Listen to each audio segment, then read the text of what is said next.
Om Shanti. 13th of February 2019, Wednesday. Today's blessing. May you be a special soul who constantly stays in spiritual pleasure by considering every moment to be the final moment. May you be a special soul who constantly stays in spiritual pleasure, Ruhani Mauj, by considering every moment to be the final moment. The confluence age is the age to stay in spiritual pleasure. And so you must continue to experience spiritual pleasure at every moment. Never become confused about any situation or any test, because this is the time of untimely death. This is the time of untimely death. If instead of being in pleasure, you become confused for even a short time, and that happens to be your final moment, what would then be the final moments? This is why you are taught the lesson of being ever ready. Any second can be deceptive, and so you must consider yourself to be a special soul and create every thought, speak every word, and perform every act while constantly staying in spiritual pleasures. So Baba is glorifying confluence age on one side, and on the other side telling about the nature of the time which is going on at present. On one side is this confluence age, which is the time of pleasure for you all children. At the same time, this is the time of untimely death, akale mrityu. And since for you children, this is the time to stay in spiritual pleasure, you must continue to experience that pleasure at every moment, because you never know which moment would be my final moment, the last moment. Because since this is the end of Iron Age and this is the time of untimely death, so instead of staying in pleasure, even if you get confused for a second, there are two words, spiritual pleasure and confusion. In Hindi they become rhyme, like Mauj and Munj. That's why Baba uses a lot of rhyming things. So on one side is spiritual pleasure, but instead of staying in spiritual pleasure in Ruhani Mauj, you become confused, Munjna. Then what will happen? And there is a very powerful statement here. Even a single second can be deceptive. One remains in spiritual pleasure for 1 month, and then for 1 second he gets confused. So that 1 second could be the last moment. That 1 second could be the last moment. Nobody can predict death. So that's why we are taught in this institution, in this yakya, in this school, in this holiest of the holy class. In today's Sakar Murli, this word has been used for describing this class. In this holiest of the holy class, we are taught from the day one this important chapter of staying ever ready, of thinking that this is my last moment. Probably I may not live any longer, any further. And that is why you are taught the lesson of being ever ready. Any second can be deceptive, and you must consider yourself to be special soul and create every thought, speak every word and perform every act while constantly staying in spiritual pleasure. So inside the heart, within, there should be that music of spiritual pleasure going on all the time in background. And whatever that's happening on the surface is just the reflection of that spiritual pleasure which is within. At the center is the spiritual pleasure. On the periphery is the reflection of that spiritual pleasure. And that's why every word that you speak and every thought that you create and every action that you do would become special, because everything is arising from that fountain of spiritual bliss which is within. And any moment can be the final moment. This is a very important thing to understand, to know. There was one brother from South India, from Warangal I think. He had come here to meet Mama. He met Mama, and on that very day he had to go back, and he died. That was a sudden untimely death. Few years back there was mother's retreat in Madhuban. So evening the party had arrived, and there was one mother from Gujarat, and she stayed in and she meditated at Shantistham, then went to her room and suddenly had a cardiac arrest. Immediately rushed to the hospital. We saw her, but she was already dead. Nobody predicted, nobody knew. Everything was so sudden. Yeah. So there are many examples like that. Few years back, there was one mother who had come from Mauritius, and at the time of coming, she had told her son, I am going to Madhuban, I will not come back. So she came here, and hardly it was one day had passed, and suddenly she had some discomfort, and she was shifted to the ICU, and suddenly she was very serious, on ventilator and many other things, and she died. So this death is a thing which is always sudden. It may not give you the chance. We never know that we are going to live through this day also. Everything is so unpredictable. That's why Baba has often said that consider each moment to be your last moment. I may not live again.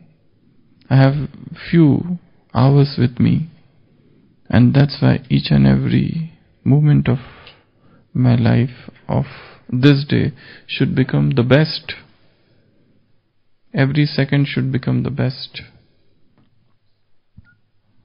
Every second should be spent in that spiritual pleasure.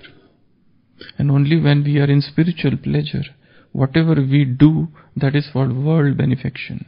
Otherwise we are lost in our own sorrows and sufferings, our own karmic accounts.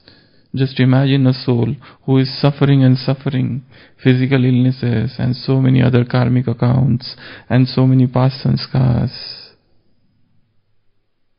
and internal disturbances, stresses and tensions of life.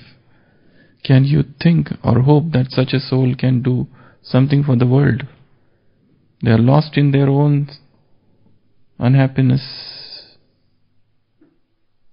That's why Baba is saying, stay in the spiritual pleasure, Ruhani Mauj. That is why you are taught the lesson of being ever ready. Any second can be deceptive, and time deceives many times. We never know. As I said, somebody has lived a detached life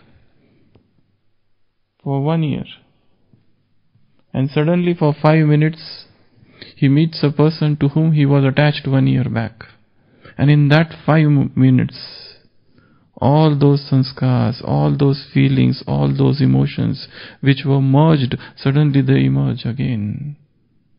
And he falls down from his highest stage of detachment.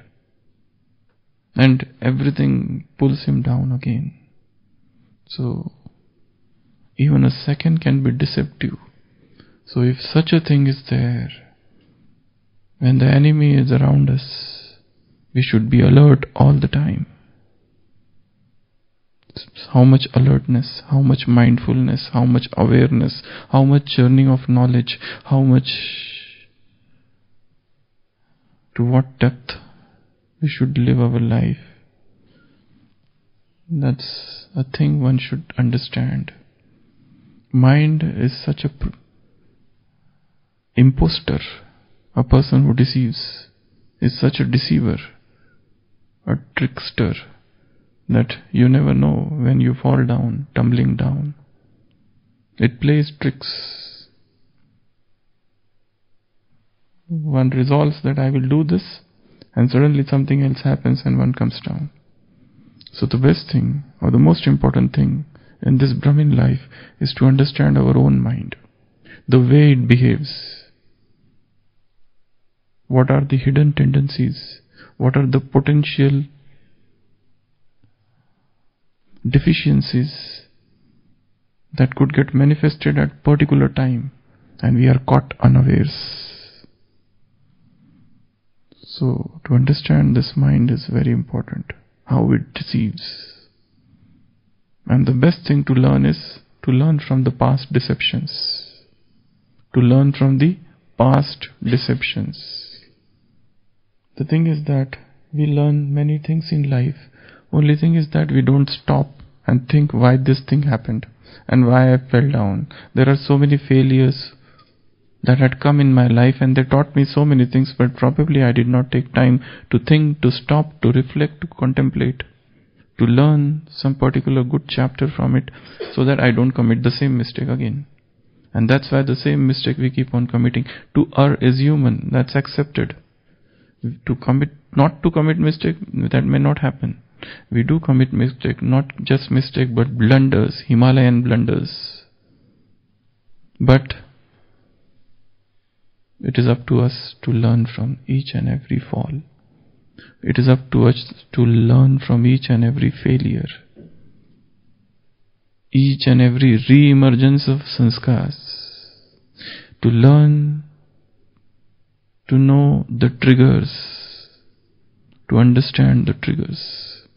So Baba is saying confluence age is the age to stay in spiritual pleasures. And how do we stay in spiritual pleasure all the time? Not 1 day, 2 days, 1 week, 2 weeks, not 1 month, 6 months, not 1 year, 2 years, all the years. How do we stay in this? How should we stay in spiritual pleasure all the time? But before it becomes natural, one has to do something else. It will become natural once it becomes an habit. So multiple time repetition should be there. But how should we go about to start with? No attachment, that's fine. How? What else? Try to make effort every moment to stay in spiritual pleasure. But the kingdom of sorrow is very big. It barges in, it comes in. From where the wave arises, nobody knows. Like a ghost from the tomb, like a child from the womb. It arises and makes you fall down. Yeah. So one has to do self-talking. So, for staying in spiritual pleasure, the best thing is self-talk. Talk with your mind as if it is a small child. Try to make it understand. What are you doing? You fool? Why are you going to the old ways? Did not you taste the sorrow? You want to go back to the same? Feel the life. What is this life? What is that life? What was that life which we were living earlier? a sorrow, suffering, stress, tension. Now God has come. I cannot afford to waste my time in all those vast, nonsensical things. Now I have to do something new. So, self-talk. What else? How do you stay in Ruhani Moj? Spiritual pleasure. Realization. Yes. Yeah. The most important thing is to come to this realization and to see things as they are. When you realize the futility of things, automatically give them up. You don't have to make efforts, you don't have to make pledges. Okay, I will, from today onwards, I give up this. For example, a person is smoking all the time, and every day he takes an oath that from today onwards, I will not smoke. But by evening, he again starts. So why? The thing is, he must realize the wastefulness, the futility of that act. And then automatically that act will give him up, rather than he giving up that action, or that habit, or that addiction. So to realize the futility of things, uselessness of the things, wastefulness of the things, automatically induces vairagya. So when we realize how much time I have wasted on this particular emotion, how much time I have labored under the octopus grip of that emotion, should I not rise again now? Or should I continue to harbor the same emotion which is so self-inflicting, self-sabotaging, self-damaging, leading to self-devastation? To see things as they are. This is the thing. Or another thing is relationship. I have one particular relationship which I am continuing from such a long time, but what that relationship has given me? Except sorrow, except non-fulfillment of expectations. Should I not rise again and go beyond all of these things? Or it is some object, or it is some person, or it is some place, my attachment to a particular place, something which is causing disturbance to me. When I realize the futility of things, I give up. Or a particular lifestyle, or particular mindset or belief system. I am living with that belief system from such a long time. Now I understand, now I realize. So when you come to that realization, automatically you give up. Automatically, just like a dry, parched up leaf falls down from a tree. That sanskar, like that withered leaf, will fall down from the mind. So, first we said self-talk. Second, realization. What else we should do to stay in spiritual pleasure all the time? Chit-chat with Baba. This is such a beautiful thing. Talk with him. Share with him everything which is in your mind. Sing his glory. In today's Sakar Murli, Baba said he is Samarth, he is strong, he can do anything. Keep on glorifying him all the time. He can do everything. So glorify him, talk with him, tell him those deepest things of your life which you have never told anyone. Tell him about those unhealing, chronic wounds which are on the heart. So he will apply some balm, some ointments, some soothing painkillers, mild, gentle physiotherapy.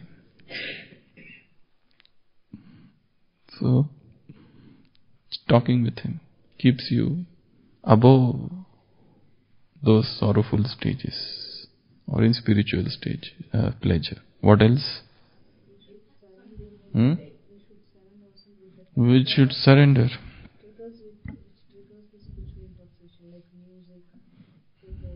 Okay, so find out those facilities of science which will help you, uh, build up or activate or reactivate your mood, spiritual mood, that will make you rise above. Whether it could be music, some song, it could be some class, it could be some pictures, it could be some atmosphere, it could be Madhuban, it could be center, it could be people who are highly intoxicated, highly animated, filled with this spiritual intoxication. So association with such people would have a contagious effect. So what else? Surrender. That is also a good thing. Surrender unto Baba. What else? Focus on past happy moments. Remember those moments when we had first come in Gyan. Remember those moments when we had met Baba. Remember those personal meet. Remember those personal experiences. Remember those moments of service in Madhuban. Remember those moments of service at center. Remember those moments where suddenly we were moved to tears in God's love. Remember all the divine moments of this divine life. Remember those aha moments of this divine life. So all this remembering, this is known as self-remembering. This was a term which was used long back by a German philosopher, George Gurdjieff. He called it self-remembering. Remember yourself. Remember the good things. Remember the best things of life. So, self-remembering, or remembering good moments of life. What else? How do we stay in spiritual pleasure all the time? Remembering that this is last moment. Because this is a time of untimely death. We never know. Can anybody guarantee that by evening I will be alive? Not at all. Not at all. No one. Any move? Yeah? Recognize. That is another point. We'll come to that. First, about this death thing. It's a very terrifying. Thanatos. Thanatology is the study of death. People have devoted their life to study death. What is death? How it happens? Why it happens? What are the things which are happening in the mind at the time of death?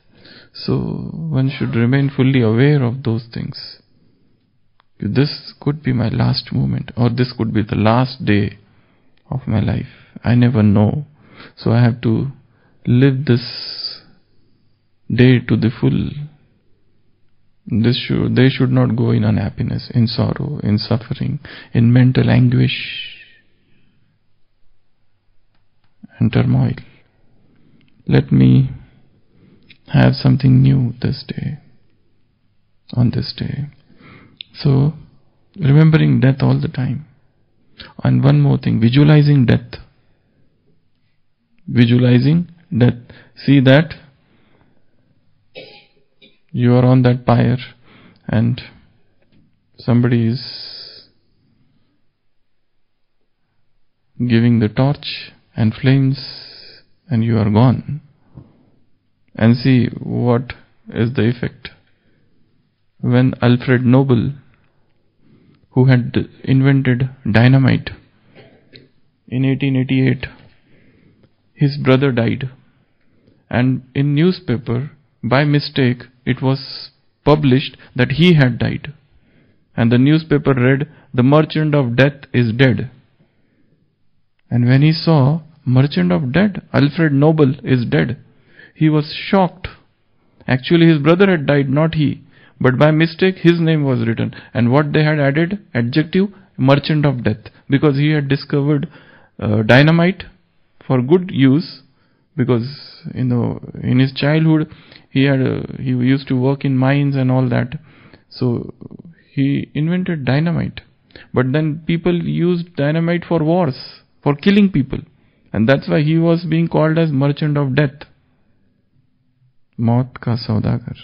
And he was shocked when he read that.